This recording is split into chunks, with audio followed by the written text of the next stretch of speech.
Good afternoon. I'll invite my fellow panelists to join me now. We're right at 2 p.m.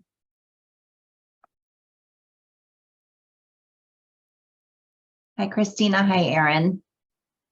Hello. Thanks so much for being here today. As it happens, life has happened with Teresa, and her mom actually fell ill yesterday, quite ill, so she will not be on the call today.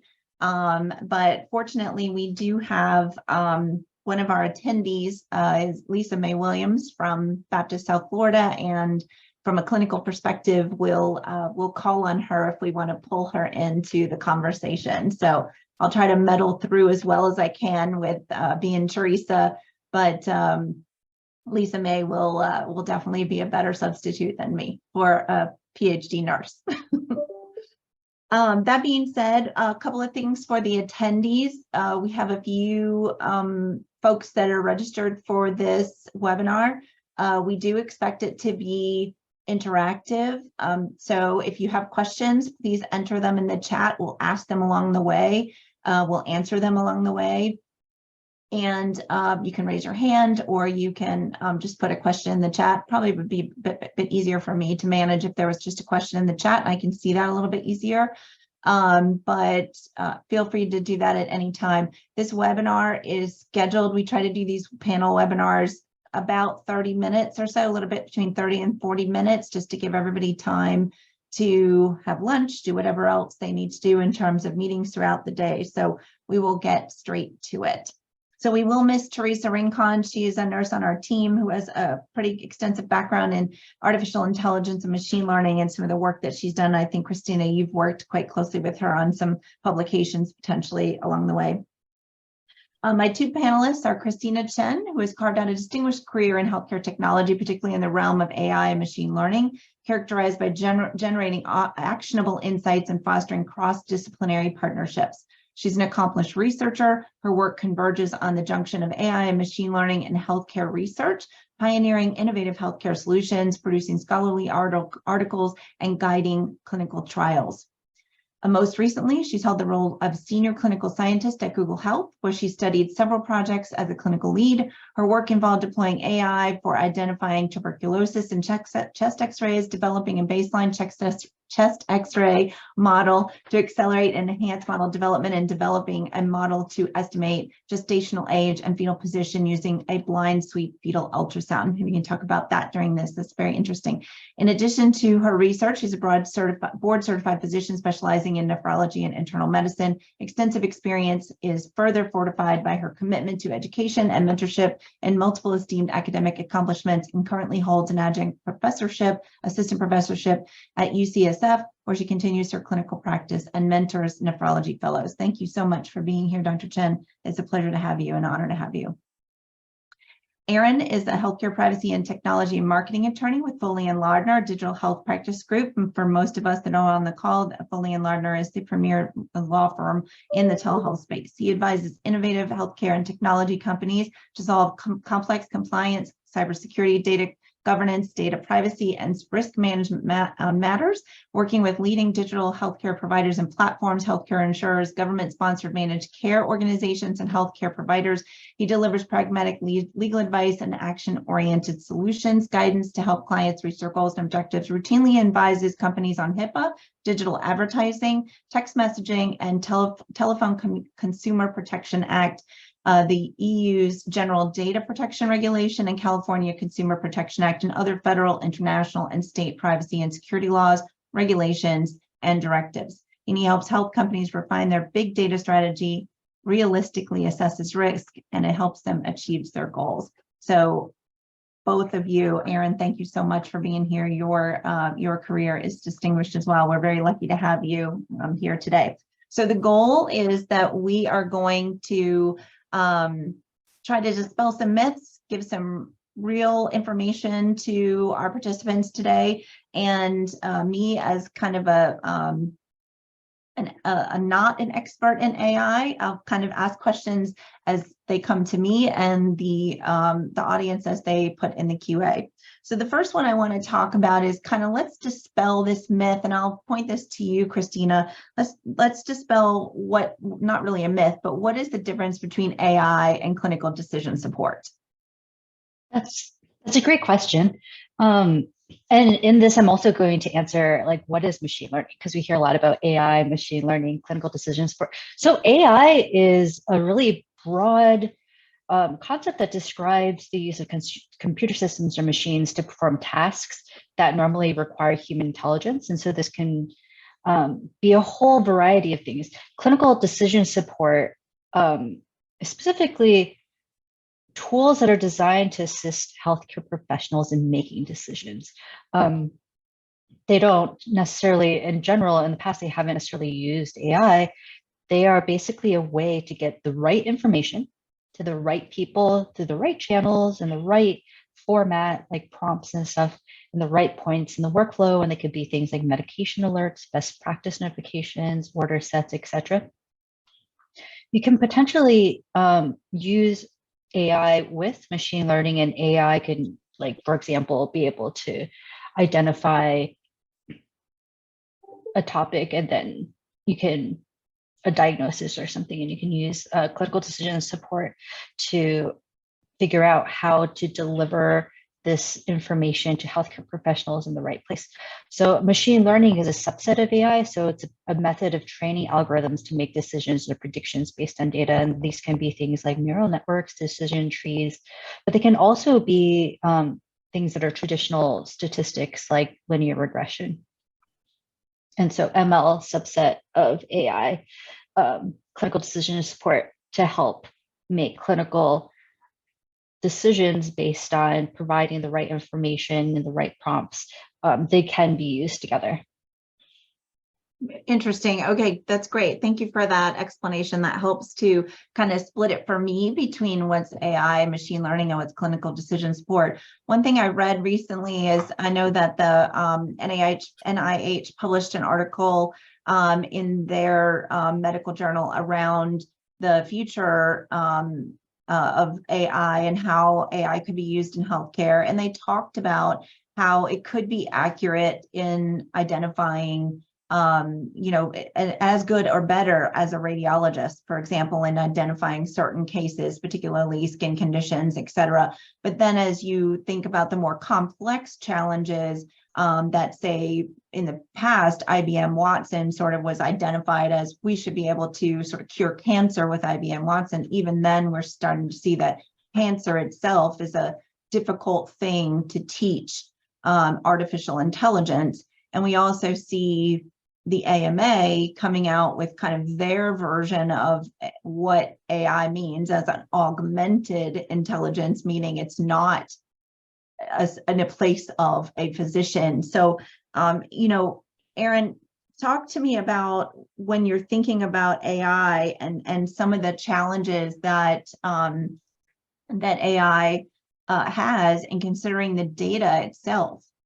Because if we're looking at this from a clinical perspective, and we know that it could be successful in identifying patients that have certain conditions, even better than a radiologist, and identifying those challenges.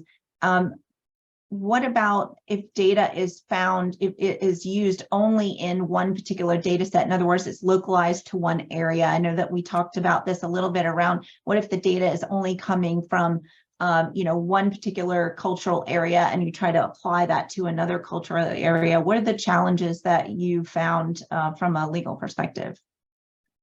Yeah. So first of all, thanks for having me, and super happy to be here.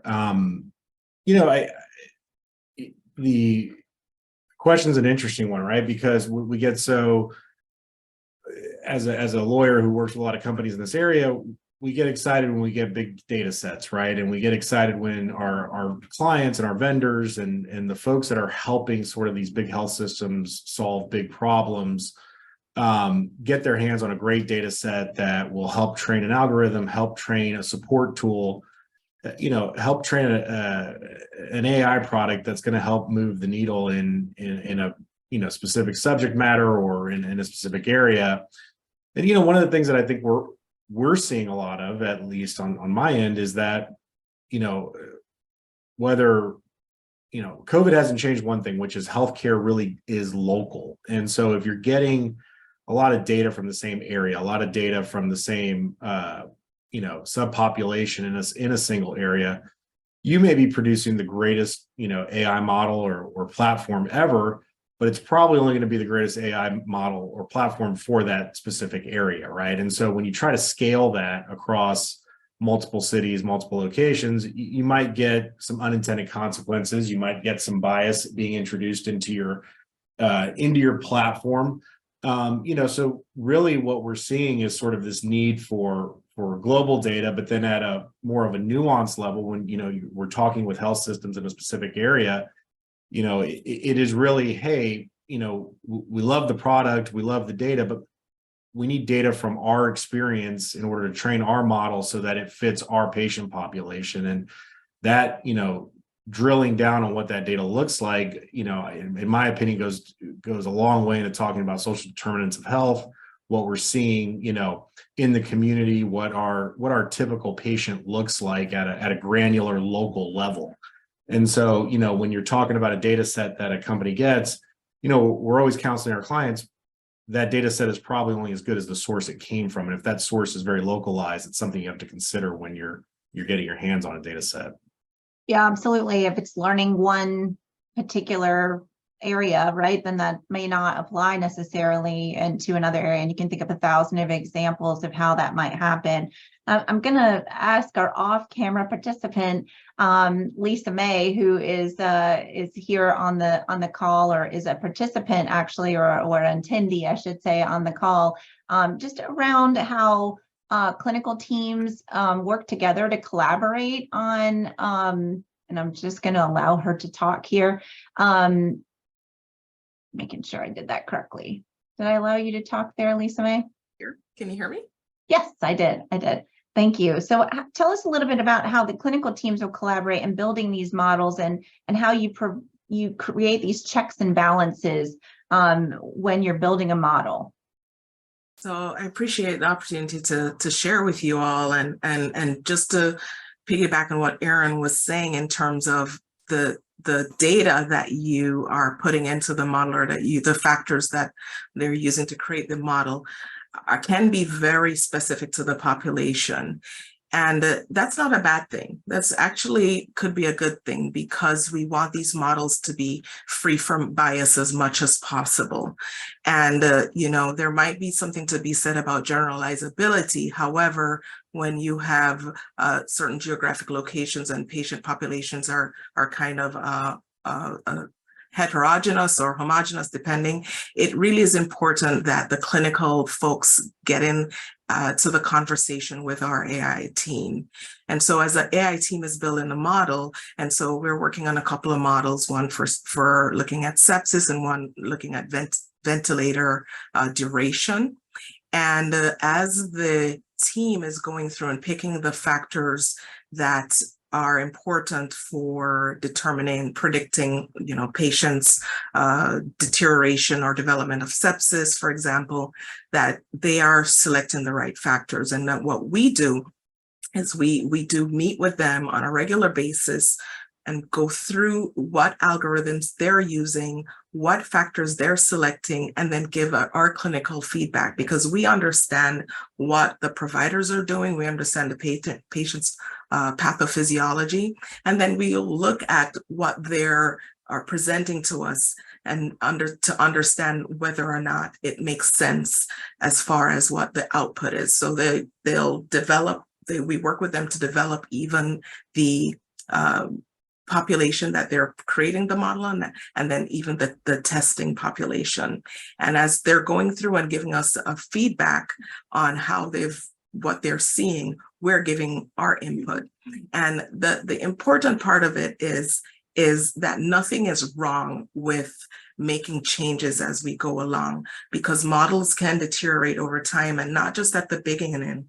that it's all the way through the process. We have to go back and revisit models if we feel that we're not getting correct output, or it's not giving us information that is timely or relevant. So overall, and I see Christina nodding, I'll let you jump in, Christina. Yeah. No, I was going to say, I completely agree with you, especially about the second part. I was going to give you some examples. So one of the things that have been used for helping screen for tuberculosis are X-rays. And so there's a bunch of companies that have already products out there like TAC for TB and such. And we had our own model that we made. And it's clear from what's been done in the past that your model needs to be adjusted for what the population is doing. And so not only do you have to think about the specific location, but you want to figure out what is going on over time. For example, if an area has a lot of tuberculosis, the pretest probability of having tuberculosis is higher. And then let's say we do a really great job, treat a lot of people with tuberculosis and the pretest probability goes down, then the model in the same area may react differently.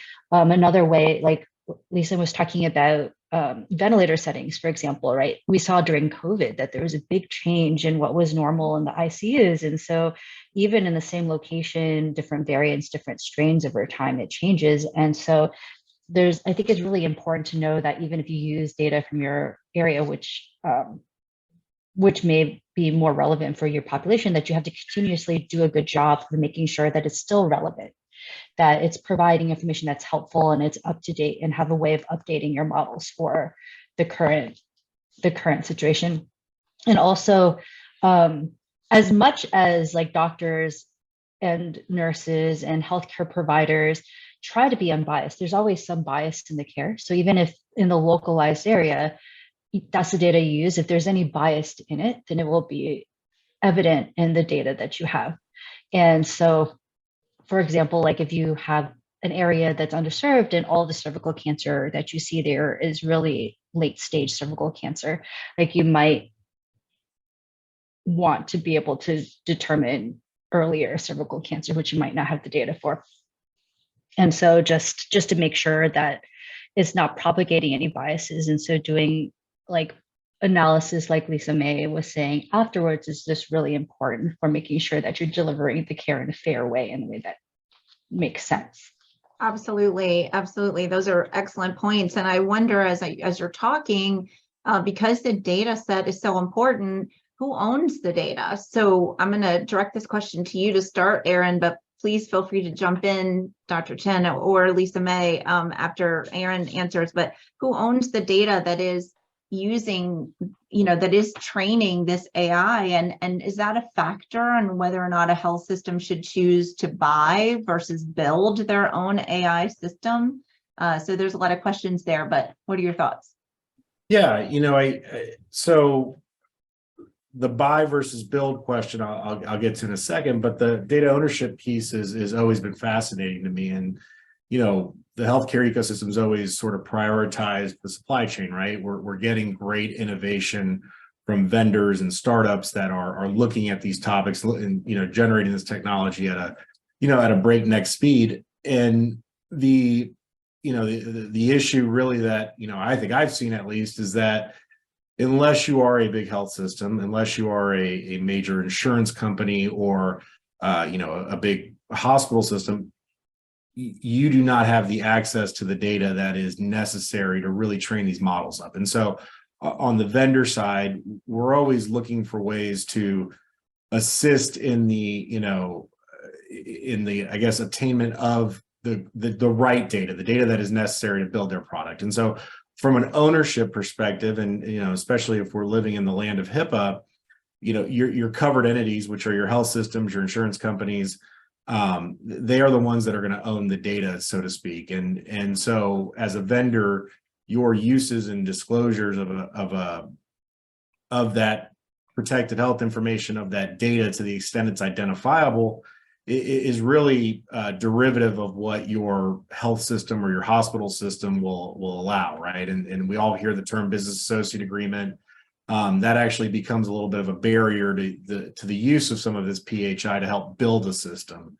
There are some flexibilities certainly when we get into de-identified data and sort of limited data sets, but by and large, in my opinion, one of the biggest issues is that as health systems and insurance companies want to use and really obtain some of this technology, the ability to build it is sort of stymied when we talk about an ownership perspective, because as we all know, data is becoming the currency of today, and so a lot of these health systems don't want to let that currency go. They don't want to let that ownership go. And so when you're building a product and you know that you really don't have all of the rights to that data, to use that data, that sort of hamstrings you a little bit.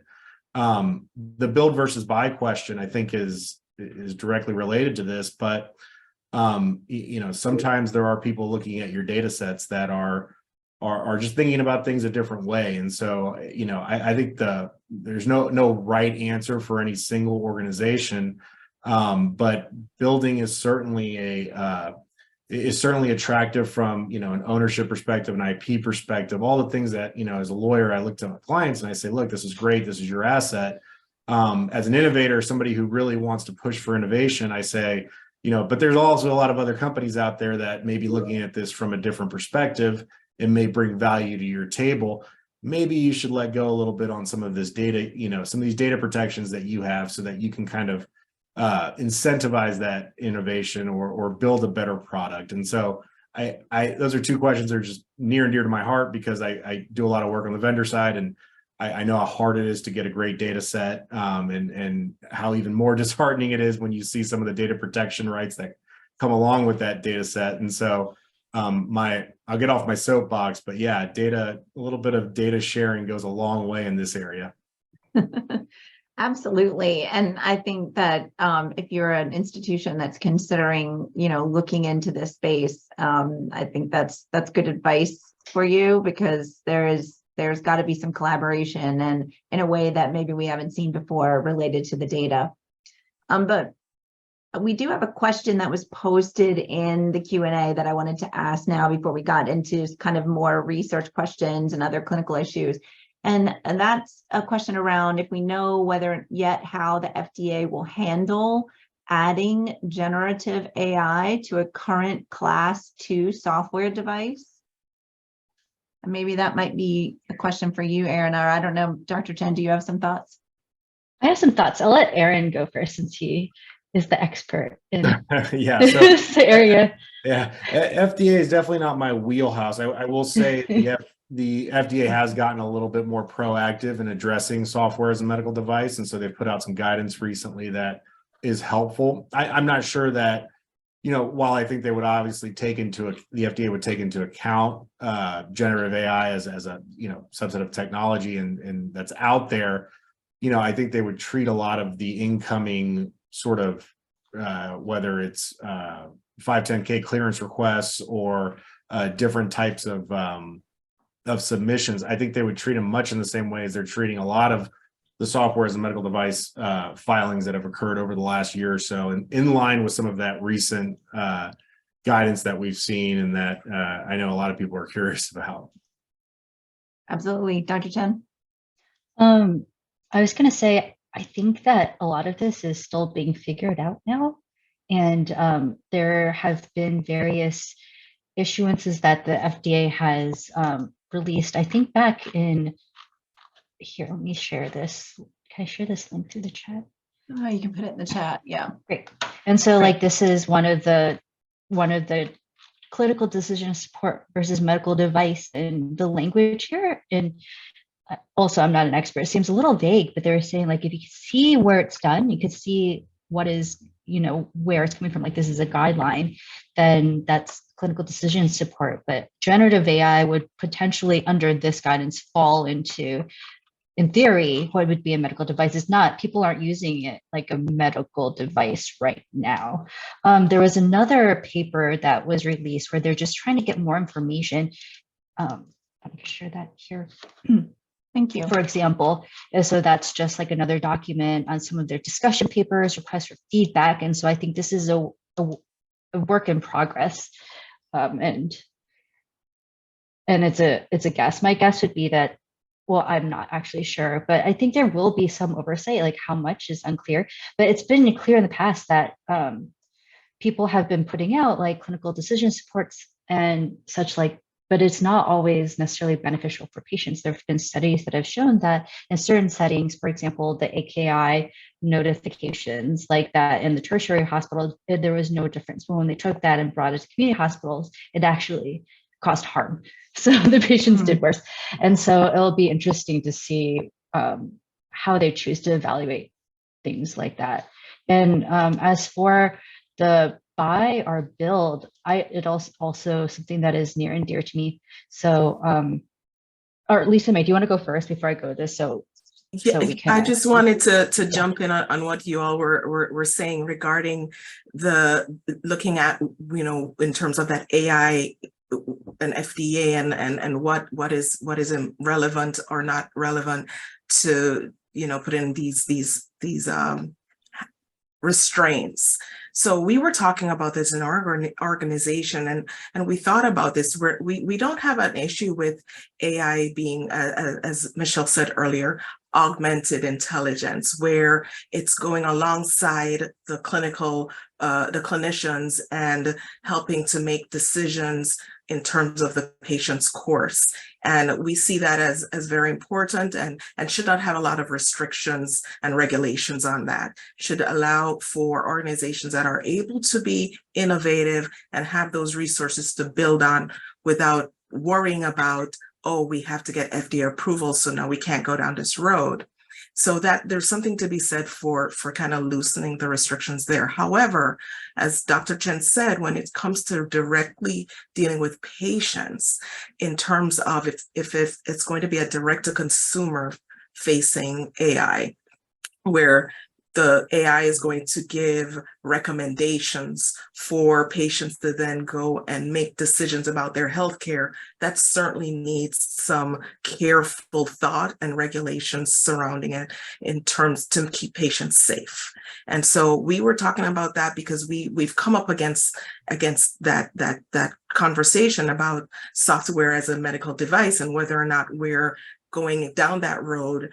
And if we can go down that road, we don't necessarily have those resources to help us navigate becoming compliant with FDA and getting approval. So that's from that inpatient side, but I'm sure in industry that it's probably easier for them to navigate because they have their models are probably surrounding having those resources to go and you know, to have those discussions with the FDA and help make the regulations so that it's not too cumbersome for model development and innovation, but keeping patients safe nonetheless. I hope that makes sense.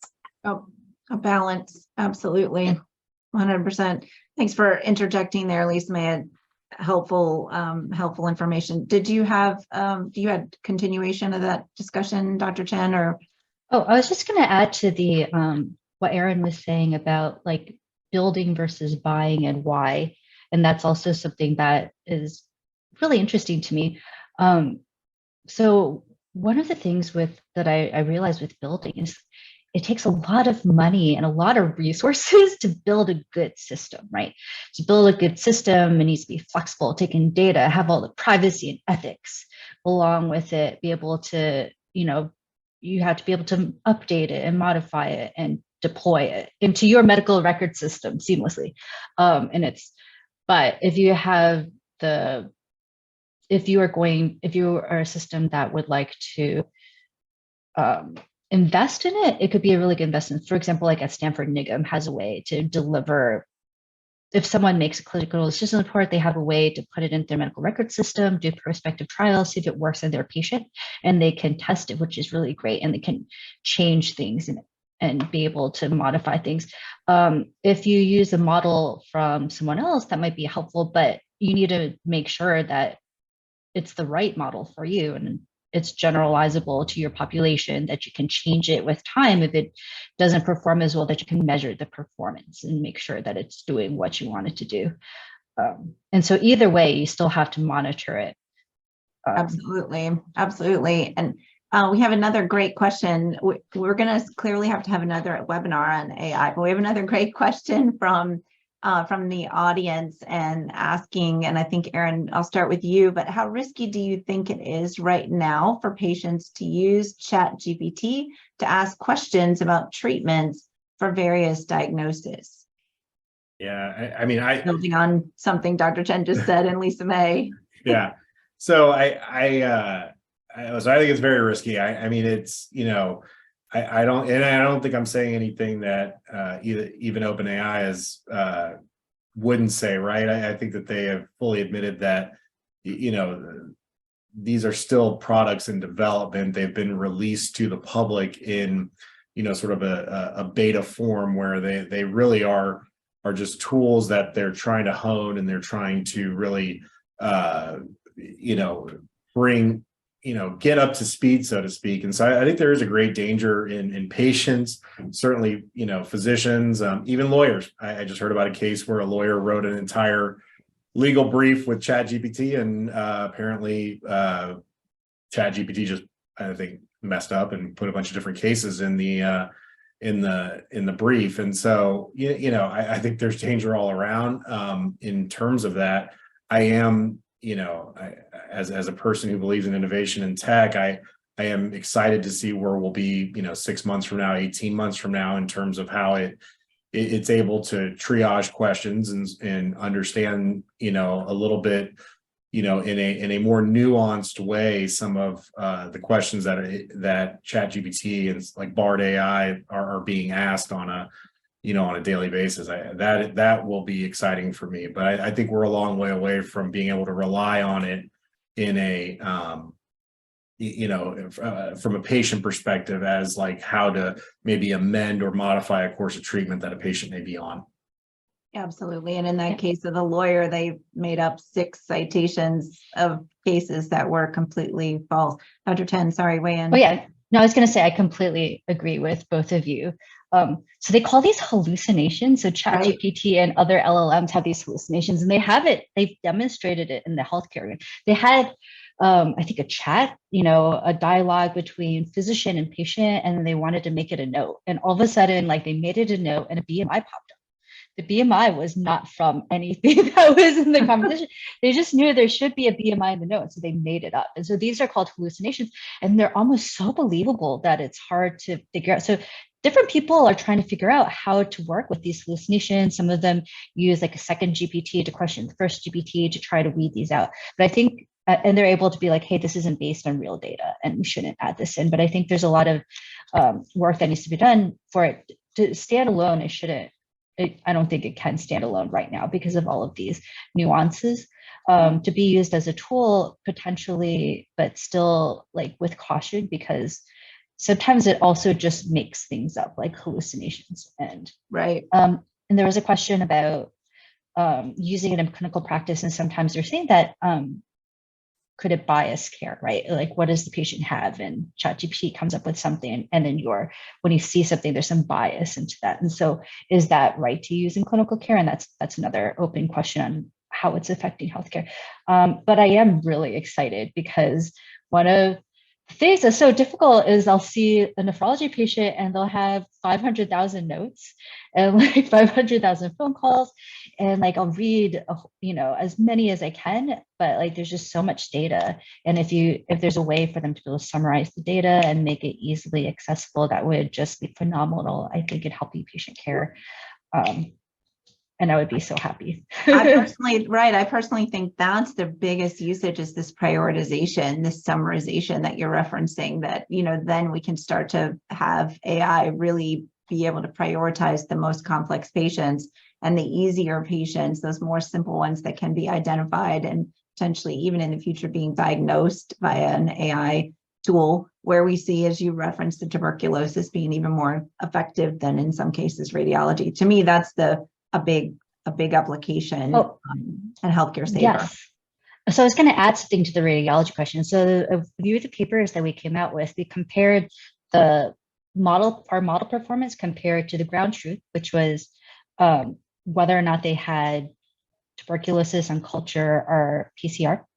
and compare to how radiologists perform. And you see that radiologists from the US perform differently than radiologists in India, where they have a lot more tuberculosis.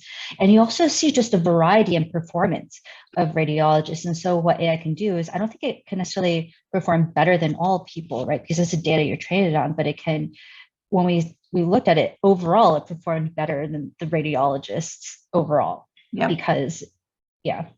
Yeah, they just learn from both sides, right? From those, right, exactly. So we're a little bit over time. I do want to ask one final question. I don't see any in the chat, but I want to be respectful of everyone's time. And then that question is around research. How has AI in research been helped or hurt by AI? And are there specific disclosures as part of the research, or should there be disclosures? I'll start with you, Erin, around the legal aspect of utilizing patient data and AI. Yeah, so I kind of see it. I kind of see the uses of.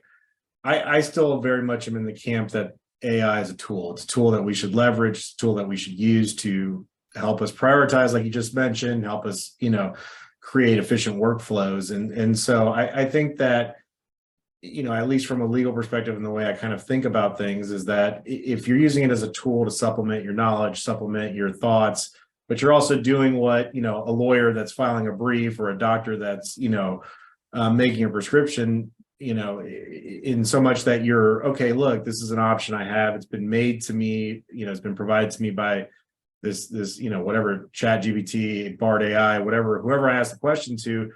If you're fact checking, if you're going back, if you're using that as just a tool and not the end all be all of your opinion, I don't think there's a problem with that. I think that happens right now with Google search, right? It's right. We'll Google it and they use it as the background. And so that part doesn't really concern me from that perspective. I get a little bit more concerned when we get into, we're using something that we've asked, Chat GPT and we're kind of holding it as our own creation as opposed to, giving it its due credit in that, we didn't come up with this off the top of our head. It was something that we stumbled upon, at night while asking Chat GPT 1.5 million questions. That's the thing that I think concerns me from a legal perspective. And a lot of that's still unknown. Where are we going from that, from, an ownership and intellectual property perspective? Those questions are still being answered and probably will be for, I think the foreseeable future. And no additional consent from your perspective needs to be made in order, because it's just like any other third party that you're giving this anonymized data to. I think it depends on the type of data, right? So you kind of hit on it, right? If it's anonymized data, if you're using it within your, the province of what you've told your patients and how you've held yourself out to use their data in a transparent manner, I think that that's one thing. If, you have a treasure trove of data and you've decided, hey, I think today's a good day to start using this for research, and you don't have, an individual's consent, or you haven't shared that, this individual's data could be used for XYZ purposes, including training a new algorithm, I think that's where, we get into a situation where you're going to run afoul of regulation. You're going to run certainly of the federal regs on research on human subjects.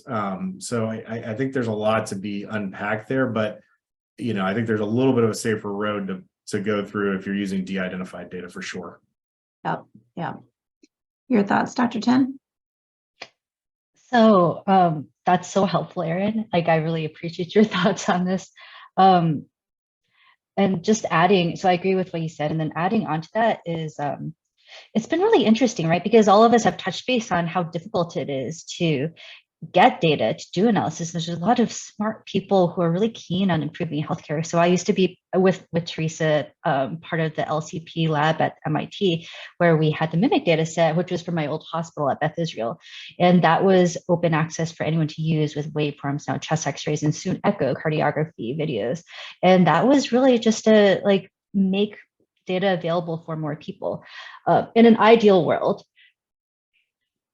medical data would be like a carefully guarded but public resource, because there's a lot of things that we won't be able to figure out just with individual medical record systems. And it's been shown in other areas like mass spec and sharing of various discovery biomarkers, that sharing this information just improves your models and improves like the research you can do and how you can help human health. I don't know if that's ever going to happen, but that would be my wish, that there would be a way that we could share this data.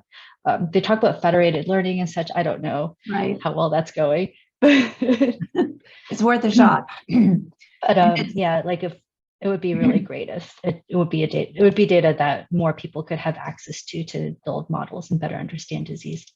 Absolutely. Absolutely. Well, I can't thank you enough. And thank you to the audience for your great questions. Lisa May, thank you for being an adjunct panelist. You're welcome. Last minute. My pleasure.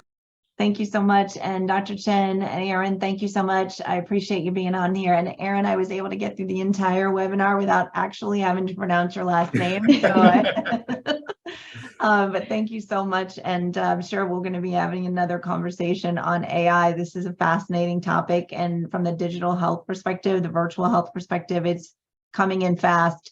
So it's important for us to cover in this space. But thank you so much. Thank you. And thank you for having us. Yes, absolutely. Thank you. Thanks.